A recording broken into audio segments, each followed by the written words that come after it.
स्वागत है आपका। मैं हूं आपके साथ अनुज श्रीवास्तव। बुलेटिन की शुरुआत करते हैं। देहरादून जिले में बारिश ने बरपाया कहर। चक्राता के क्वांसी गांव में बादल फटा है। 2 लोगों की मौत हुई है, 1 लापता है। मौके पर बचाव राहत कार्य जारी है।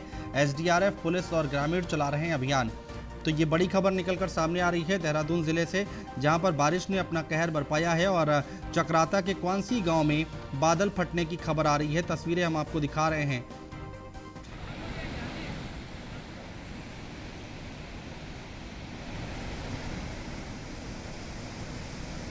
चक्राता के क्वांसी गांव की तस्वीरें आपके सामने हैं, जहां पर बादल फटने की खबर है और उसके बाद 2 लोगों की इसमें मौत हुई है, 1 के लापता होने की खबर है। फिलहाल रेस्क्यू ऑपरेशन लगातार चलाया जा रहा है। मौके पर बचाव राहत कार्य जारी है और एसडीआरएफ, पुलिस और ग्रामीण ये अभियान चला रहे हैं। बचाव कार्य का अभियान चलाया जा रहा है। एसडीआरएफ, पुलिस और ग्रामीण चला रहे हैं अभियान।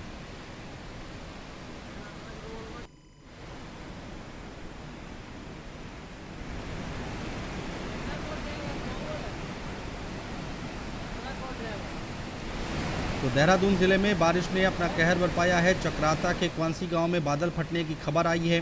2 लोगों की मौत की खबर है, 1 शख्स के लापता होने की खबर है। मौके पर बचाव राहत कार्य जारी है। एसडीआरएफ, पुलिस और ग्रामीण अभियान चला रहे हैं।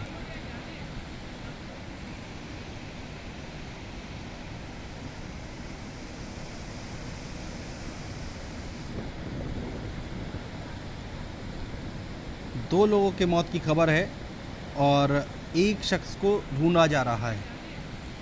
चक्राता के क्वांसी गांव में बादल फटा है। देहरादून की खबर हम आपको बता रहे हैं। चक्राता के क्वांसी गांव में बादल फटने की खबर है। 2 लोगों की जान चली गई है, 1 शख्स लापता है। मौके पर बचाव राहत कार्य जारी है। एसडीआरएफ, पुलिस और ग्रामीण अभियान चला रहे हैं।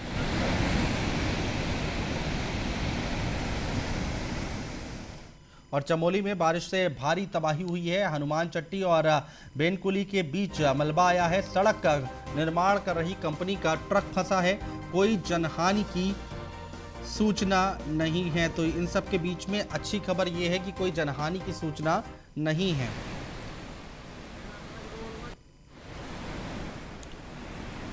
चमोली में बारिश से भारी तबाही हुई है। हनुमान चट्टी और बेनकुली के बीच मलबा आया है।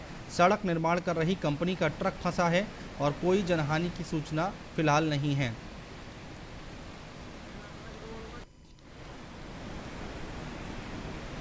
तो लगातार ये खबर हम आपको बता रहे हैं चमोली की, जहां पर बारिश से भारी तबाही हुई है।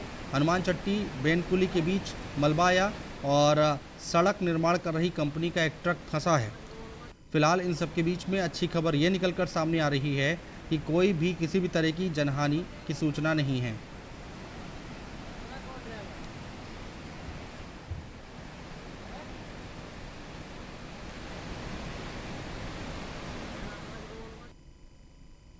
और चमोली से खबर है, भारी बारिश से बद्रीनाथ हाईवे पर सड़क टूटी है। लामबगड़ गदेरे में मालवाहक ट्रक फंसा है। गदेरा उफान पर आने से ट्रक फंसा है। ट्रक से सामान लेकर बद्रीनाथ जा रहा था ट्रक ड्राइवर और कंडक्टर ने कूदकर अपनी जान बचाई है। वाहनों का आवागमन फिलहाल रोक दिया गया है। तो ये एक्सक्लूसिव तस्वीरें लगातार हम आपको दिखा रहे हैं। चमोली की तस्वीरें आप देख पा रहे हैं। भारी बारिश से बद्रीनाथ हाईवे पर सड़क टूटी है। लामबगड़ गदेरे में मालवाहक ट्रक फंसा। गदेरा उफान पर आने से ये ट्रक फंसा हुआ है। फिलहाल आपको बता दें, सामान लेकर बद्रीनाथ जा रहा था ट्रक और ट्रक ड्राइवर और कंडक्टर ने किसी तरह कूदकर अपनी जान बचाई है। सुदीप जैन हमारे संवाददाता हमारे साथ जुड़ चुके हैं ज़्यादा जानकारी के साथ। सुदीप, एक बार हमें बताइए तफसील से कि मौसम विभाग की तरफ से क्या कुछ कहा जा रहा है और ये पहले से ही अलर्ट जारी कर दिया गया था कि भारी बारिश हो सकती है उत्तराखंड के कई इलाकों में। देखिए, मौसम विभाग ने जो अलर्ट जारी किया था उसी के अनुरूप ये बारिश हुई है और पहाड़ से लेकर मैदान तक इस बारिश में डिस्टर्ब हुए हैं। पहाड़ के ऊंचाई वाले इलाकों में जहां कल देर रात तक बर्फ गिरी है, जिसमें चमोली माड़ा का जो पास है वहां पे बर्फ गिरी है, तो निचले इलाकों में ऊपर अधिक बारिश होने के कारण मलबे का नुकसान हुआ है। चमोली जिले में और देहरादून के चक्राता इलाके में नुकसान हुआ है बारिश से। चक्राता में बादल फटा है, जहां 3 लोग दबे थे, 2 के शव निकाल लिए गए, तीसरे का शव निकालने का प्रयास है। एक युवती है जिसको शव निकालने का प्रयास किया जा रहा है। इसी तरह चमोली जिले के लामबगड़ के आसपास काफी तबाही मची है। एक गदेरा भी फटा है। गदेरा यानी इसको बड़ा नाला कह सकते हैं, पहाड़ भी इसे गदेरा कहते हैं, जिसमें मलबा बह के आया है। और मलबा पत्थरों की बारिश के रूप में आया है कि जैसे पत्थर बह रहे हो पानी के रूप में। बारिश अधिक होने के कारण कुछ जगहों पर जो जमाव था पत्थरों का वो भी नीचे आया। अभी तक कुल नुकसान का आकलन किया जा रहा है। जो ताउते तूफान आया, चक्रवाती तूफान ताउते, उसी का ये इफेक्ट है उत्तराखंड में। और जो अरब सागर में एक दबाव बना उसका भी प्रभाव दिखा मौसम में, जो उत्तराखंड में आया है। अभी कुल आकलन नुकसान का किया जा रहा है और अलग अलग जिलों से जो सचिवालय आपदा है वो जानकारी जुटा रही है कि आखिर कुल जान माल का नुकसान कितना है। जो गदेरे ओवरफ्लो कर रहे हैं वो हम देख पा रहे हैं, यहाँ पर उफान पर हैं और वो तस्वीरें बहुत भयानक हैं। तो क्या लगता है आपको कि क्या ये और नुकसान पहुंचा सकते हैं? नीचे हो सकता है गांव हो। जी बिल्कुल, क्योंकि ये मलबा बहकर जो आया है इससे सड़क की कनेक्टिविटी डिस्टर्ब हुई है, राष्ट्रीय राजमार्ग बाधित हुए हैं। इससे नीचे कहीं ना कहीं सड़क आवागमन में बाधा होने के साथ ही जो चल रहे कुछ थोड़े मोटे काम हैं उन पर भी इसका प्रभाव पड़ा है। अभी कई गांवों से, कुछ इलाकों से खबरें आना बाकी है कि वहां अंदर कितना नुकसान हुआ है, क्योंकि जब पहाड़ों में पानी बारिश अधिक होती है तो उसका नुकसान नीचे अधिक दिखता है, क्योंकि पानी अधिक फ्लो में आता है, कुछ लोगों को अपने चपेट में भी लेता है। तो निश्चित तौर पे जिस प्रकार से बारिश हुई है, पिछले 26 घंटों से देहरादून में ही लगातार बारिश हो रही थी, जो कि अभी थोड़ी देर पहले, करीब 10 मिनट पहले रुकी है। तो ये एक वास्तव में चुनौती है। मई में ही बारिश शुरू हो गई, मई के पहले हफ्ते में, कहाँ बीते वर्ष 15 जून से बारिशें शुरू हुई थी। तो एक बड़ा चैलेंज, एक बड़ी चुनौती राज्य के लिए है कि आखिर वो इस आपदा काल से पहले ही बारिश कैसे निपटेगा, कैसे लोगों की जान माल की बचत होगी, कैसे राहत मिलेगी। सुदीप, यहाँ पर एक बहुत बड़ा टास्क ये भी है कि पहाड़ पर वैसे भी सुविधाएं पहुंचाने में बहुत दिक्कतें पेश आती हैं, और अब जब ऐसी तस्वीर हमारे सामने आई है तो जो रेस्क्यू ऑपरेशन होगा या फिर कोई और सुविधा होगी या जानकारी जुटानी होगी, तो वहाँ पर आपको लगता है बहुत बड़ा टास्क है, ये चुनौती है बहुत बड़ी ऊपर जाने में? नहीं, देखिए, चुनौती के रूप में तो बहुत कठिन काम नहीं है, क्योंकि जो राज्य की आपदा फोर्स है SDRF वो पहुंच गई है चमोली में, जिन जिन स्थानों पर नुकसान हुआ है। SDRF की टीम चक्राता भी पहुंच चुकी है। DIG जो SDRF में रिद्धिम अग्रवाल, उन्होंने मुझे फोन पर बताया है कि दोनों स्थानों पर टीम पहुंच चुकी है। जब मैनुअल टीम पहुंचती है तो फायदा ये होता है कि एक एक इलाके को सर्च करके, जहां पत्थर पड़े हैं या कहीं कोई मलबा गिर गया तो उसको साफ करके देखा जाता है कि कहीं कोई दबा हुआ नहीं है, किसी का कोई आर्थिक नुकसान नहीं है। क्योंकि बीते दिनों जब देवप्रयाग में बादल फटा टिहरी जिले में, तो SDRF ने जब मलबे और सर्च का काम शुरू किया तो एक ज्वेलर के 8 लाख रुपए और ज्वेलरी भी मिल गई दबी हुई, जो SDRF ने दिलाई। तो ये भी एक लोगों के लिए राहत है SDRF फोर्स का काम। बहरहाल दोनों ही स्थानों पर सर्च और रेस्क्यू का काम जारी है और शेष आंकड़े जुटाए जा रहे हैं। बहुत शुक्रिया सुदीप जैन, तमाम जानकारी हमें तफसील से बताने और समझाने के लिए। और उत्तराखंड में मौसम बदला है, कई जिलों में भारी बारिश हुई है। उत्तरकाशी, चमोली, बागेश्वर में बारिश हुई है। रुद्रप्रयाग, टिहरी, हरिद्वार में भी बारिश हुई है। 9 जिलों में भारी बारिश का अनुमान था। आज भारी बारिश का था रेड अलर्ट, 23 मई तक जारी रह सकती है बारिश। तो ये बड़ी खबर हम आपको बता रहे हैं, अहम खबर है। उत्तराखंड में मौसम बदला है, कई जिलों में भारी बारिश हुई है। उत्तरकाशी, चमोली, बागेश्वर में बारिश हुई है। रुद्रप्रयाग, टिहरी, हरिद्वार में भी बारिश हुई है। बड़ी खबर हम आपको बता रहे हैं, लगातार आपको अलग अलग जगहों की तस्वीरें भी हम आपको दिखा रहे हैं। 23 मई तक जारी रह सकती है बारिश। तो 23 मई तक ये बारिश जारी रह सकती है और कई जगह नुकसान की खबरें भी आ रही हैं। हालांकि बहुत सारी खबरें अभी आनी बाकी हैं, अभी धीरे धीरे पता चलेगा कि क्या और भी नुकसान हुआ है क्या, ये सारी बातें देखने वाली होंगी। फिलहाल आपको बता दें कि अलग अलग जगहों की तस्वीरें हम आपको दिखा रहे हैं।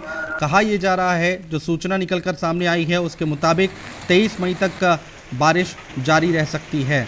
9 जिलों में भारी बारिश का अनुमान था और आज भारी बारिश का रेड अलर्ट था। उसके बाद उत्तरकाशी, चमोली, बागेश्वर, रुद्रप्रयाग, टिहरी, हरिद्वार यहाँ पर बारिश हुई है।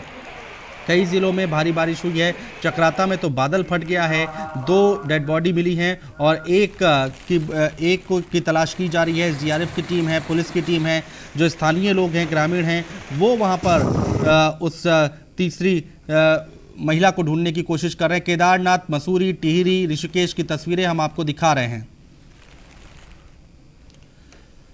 ये अलग अलग जगहों की तस्वीरें आप देख पा रहे हैं जहां पर बारिश हुई है और पहले से ही मौसम विभाग ने अलर्ट जारी कर दिया था और उसके बाद उत्तराखंड में मौसम बदला है और 4 जगहों की तस्वीरें हम आपको दिखा रहे हैं। पहली तस्वीर आप देख पा रहे हैं केदारनाथ की है, दूसरी आप देख पा रहे हैं मसूरी की है, नीचे आप देख पा रहे हैं टिहरी की तस्वीर और आखिर में आप ऋषिकेश की तस्वीरें देख पा रहे हैं जहां पर लगातार बारिश हो रही है।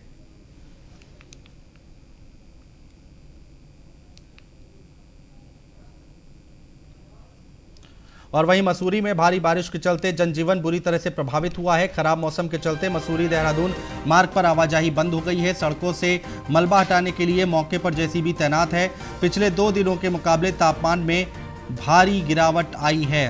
तो बड़ी खबर हम आपको बता रहे हैं, इस वक्त की अहम खबर मसूरी से आ रही है जहां पर बारिश से जनजीवन अस्त व्यस्त हो गया है, पूरी तरह से प्रभावित हुआ है और खराब मौसम के चलते मसूरी देहरादून मार्ग पर आवाजाही बंद है।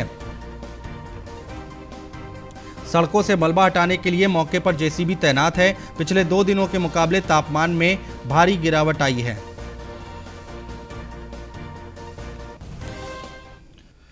और ब्लैक फंगस उत्तराखंड में लगातार फैल रहा है। इलाज के दौरान एक महिला समेत 2 लोगों की मौत की खबर है। कुल 42 मरीजों में 39 मरीजों का इलाज चल रहा है। बड़ी खबर हम बता रहे हैं आपको, ऋषिकेश से आ रही है। उत्तराखंड में तेजी से फैल रहा है ब्लैक फंगस। एम्स में अब तक कुल 42 केस आ चुके हैं सामने।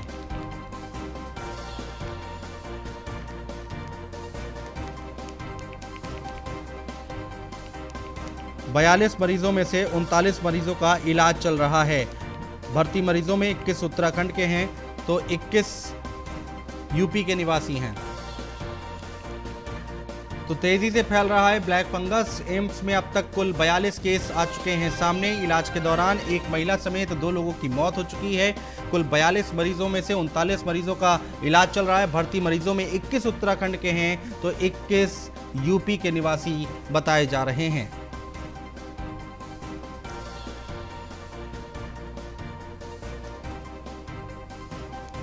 संजय हमारे संवाददाता हमारे साथ जुड़ चुके हैं ज्यादा जानकारी के साथ। संजय, क्या स्थिति अभी ब्लैक फंगस को लेकर, कितने मरीज हैं और क्या कुछ कहा जा रहा है शासन प्रशासन की तरफ से? जी हाँ, लगातार ब्लैक फंगस के जितने भी मरीज हैं वो बढ़ते जा रहे हैं क्योंकि अभी क्योंकि ये खबर जो अभी आप बता रहे जो 42 लोग हैं वो अभी कल रात तक की है और अभी दिन में या कल रात के बाद जो लोग आए हैं उनकी गिनती अभी हो नहीं पाई है क्योंकि सरकार इस बात को लेकर काफी गंभीर है और इस बात को एम्स प्रशासन ने भी कहा है कि जितने भी ब्लैक फंगस के मरीज हैं उनको जी एक अलग से ट्रीटमेंट दिया जा रहा है, उनके लिए एक अलग वार्ड बनाया गया है और इसलिए जितने भी मरीज आ रहे हैं उनका पूरा ठीक है संजय, बहुत शुक्रिया तमाम जानकारी अपडेट हम तक पहुंचाने के लिए। और देहरादून से एक खबर आ रही है। पेयजल चीफ इंजीनियर सुरेश चंद्र ने मुख्यमंत्री राहत कोष में दिया है फंड। अपने वेतन में से 1 लाख रुपए का चेक सीएम तीरथ सिंह रावत को सौंपा है। कोरोना काल में मदद के लिए दिया राहत फंड। तो ये बड़ी खबर हम आपको बता रहे हैं, इस वक्त की अहम खबर है। पेयजल चीफ इंजीनियर सुरेश चंद्र ने मुख्यमंत्री राहत कोष में फंड दिया है। अपने वेतन में से 1 लाख रुपए का चेक सीएम तीरथ रावत को सौंपा है। कोरोना काल में मदद के लिए राहत फंड दिया है।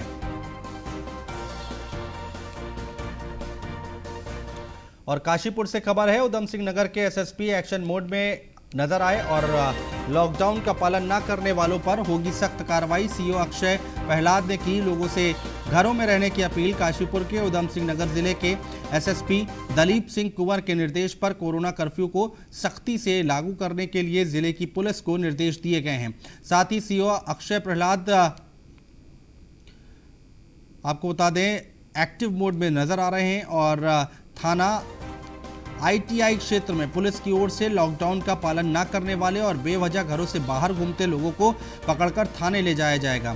बता दें कि थाना अध्यक्ष विद्यादत्त जोशी ने कहा है कि बेवजह लोग घूमते हुए पाए जाते हैं तो उनके खिलाफ कोविड महामारी एक्ट के उल्लंघन का मुकदमा भी दर्ज किया जाएगा। तो वहीं सीओ अक्षय प्रहलाद ने लोगों से घरों में रहने की अपील भी की है।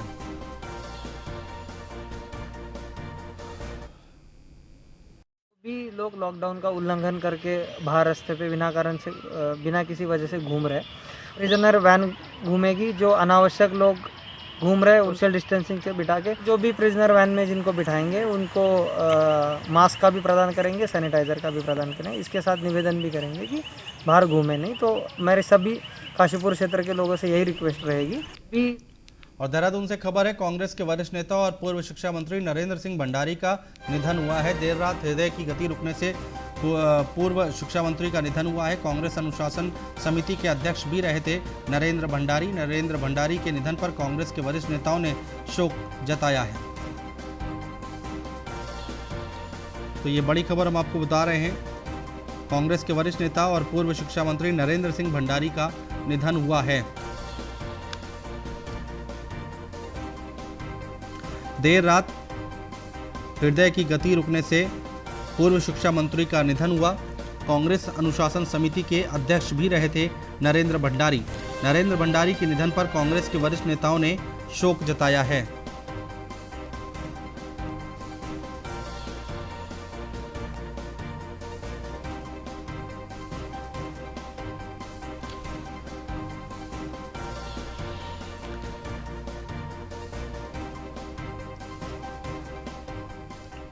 और रुड़की से खबर है, कोरोना काल में स्कूल प्रबंधन कर रहे मनमानी काम के बदले कर्मचारियों को नहीं मिल रही है सैलरी। पिछले 13 महीने से कर्मचारियों को दी गई आधी सैलरी। कोरोना काल के चलते घर चलाने में आ रही परेशानी। रुड़की में जहां एक तरफ कोरोना काल के चलते तमाम कारोबार ठप पड़े हैं, तो वहीं लोगों को घर चलाना भी मुश्किल हो रहा है। ऐसे में अगर किसी को वेतन भी आधा मिले तो अंदाज़ा लगाया जा सकता है कि परिवार के पालन पोषण में कितनी दिक्कतें आ रही होंगी। कुछ ऐसा ही मामला रुड़की के जाने माने कॉलेज 7th डे के सामने आया है, जहां कॉलेज के कर्मचारियों को प्रबंधन आधी सैलरी दे रहा है, तो वहीं इन गरीब मजबूर लोगों को डराने धमकाने का काम भी कर रहा है। तस्वीरों में आप साफ देख सकते हैं कि जब इन कर्मचारियों ने कॉलेज अधिकारियों से अपनी सैलरी के बारे में जानकारी लेनी चाहिए, तो किस तरह से इन कर्मचारियों को धमकाया जा रहा है। ये कोई और नहीं बल्कि इस जाने माने कॉलेज के प्रिंसिपल साहब हैं। दरअसल पिछले 13 महीने से इन चौथी श्रेणी के कर्मचारियों को प्रिंसिपल आधी ही सैलरी दे रहे हैं। साथ ही कर्मचारियों का ये भी कहना है कि प्रिंसिपल उन्हें पिछले 13 महीनों से ये कहते आ रहे हैं कि आप फिलहाल आधी ही सैलरी ले लो, बाकी की बाद में दे दी जाएगी।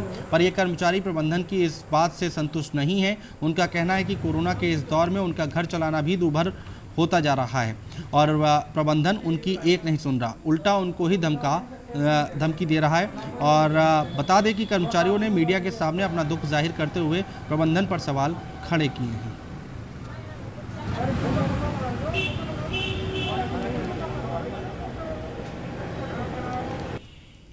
और खबर पौड़ी से है, 45 से ज़्यादा की उम्र के लोगों को रोका गया है वैक्सीनेशन। वैक्सीन की नई खेप मिलने तक टीकाकरण बाधित है। वैक्सीन पहुंचते ही जिले में जल्द शुरू होगा वैक्सीनेशन, सीएमओ की तरफ से कहा गया है।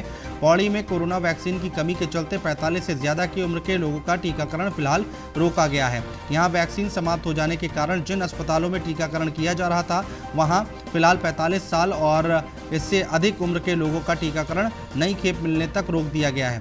हालांकि कई लोग ऐसे हैं जो अपनी दूसरी डोज लगवाने के लिए अस्पतालों का रुख तो कर रहे हैं, लेकिन यहाँ टीकाकरण न होने के कारण उन्हें वापस लौटना पड़ रहा है। तो वहीं सीएमओ ने बताया है कि जैसे ही उन्हें वैक्सीन की खेप मिलेगी, वो 45 से ज़्यादा का टीकाकरण अभियान दोबारा शुरू करवाएंगे, जो टीके की कमी के चलते फिलहाल बाधित है। ये कि नई खेप जो है वैक्सीन की 45+ के लिए अभी हमें नहीं उपलब्ध हो पाई है। तो कुछ जगह पे जो हमारी रिमोट के जो PSC SPSC हैं, जहाँ पे कि पॉपुलेशन कम रहती है वैक्सीनेशन, वहाँ तो अभी हमारे पास डोज बची हुई है। लेकिन जो बड़े सेंटर हैं जैसे श्रीनगर हो गया, पौड़ी हो गया, कोटद्वार हो गया, वहाँ 45+ के लिए वैक्सीन अभी उपलब्ध नहीं है। तो जैसी वैक्सीन उपलब्ध होगी हम जानकारी उसके सोशल मीडिया के माध्यम से भी देंगे और हमने वहाँ सभी जगह नोटिस भी चस्पा करवा दिए हैं कि अभी वैक्सीन अवेलेबल नहीं है। फिर भी किसी को जानकारी लेनी है तो हमारा कोविड कंट्रोल रूम है, उससे जानकारी इस बारे में ले सकते हैं। जैसे ही वैक्सीन आएगी हम वहाँ पर सेशन लगवाना आरम्भ कर देंगे। ये कि नई खेप जो। और अगली खबर रुड़की से है, चुनावी रंजिश को लेकर भिड़े दो पक्ष, सैनिटाइजेशन और सफाई को लेकर भिड़ंत। ताहरपुर में दो पक्षों के बीच विवाद हुआ है। निवर्तमान प्रधान पति पर गोली चलाने का आरोप है। गांव के एक युवक और उसके भाई को गोली लगी। घायलों को सिविल अस्पताल रुड़की में कराया गया है भर्ती। गंगनहर कोतवाली क्षेत्र का है पूरा मामला।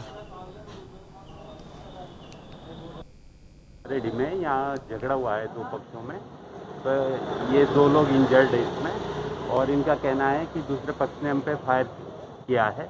तो उस संबंध में जांच की जा रही है। इसमें जो भी तहरीर आएगी उस आधार पर कार्रवाई होगी। रेडी में यहाँ। और देहरादून से खबर है, एसडीआरएफ ने उत्तराखंड के 9 जिलों के 20 गांव गोद लिए हैं। गांव में प्रवासियों को 7 दिनों के लिए किया गया है आइसोलेट। काम मुश्किल है लेकिन हमने शुरुआत कर दी है, ये डीआईजी की तरफ से कहा गया है।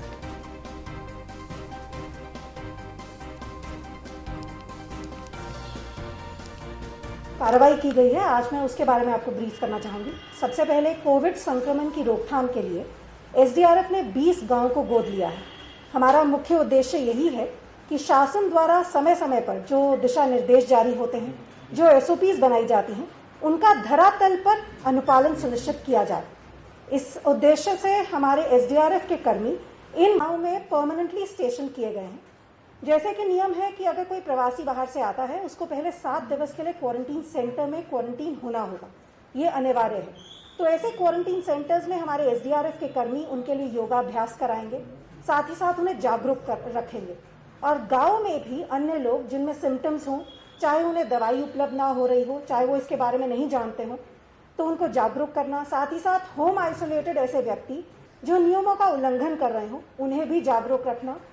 जो कोविड पॉजिटिव पेशेंट्स हैं, उनके परिवारजन कैसे अपना बचाव कर सकते हैं, कैसे दवाइयाँ लेकर प्रिवेंटिव मेजर्स ले सकते हैं, और उन्हें भी ऐसे जब ऐसी स्थिति आती है तो उन्हें भी घर पे ही रहना चाहिए अधिकतर। तो इस प्रकार से हम लोगों को जागरूक करने का भी। और फिलहाल हमारे इस बुलेटिन में इतना ही। नमस्कार।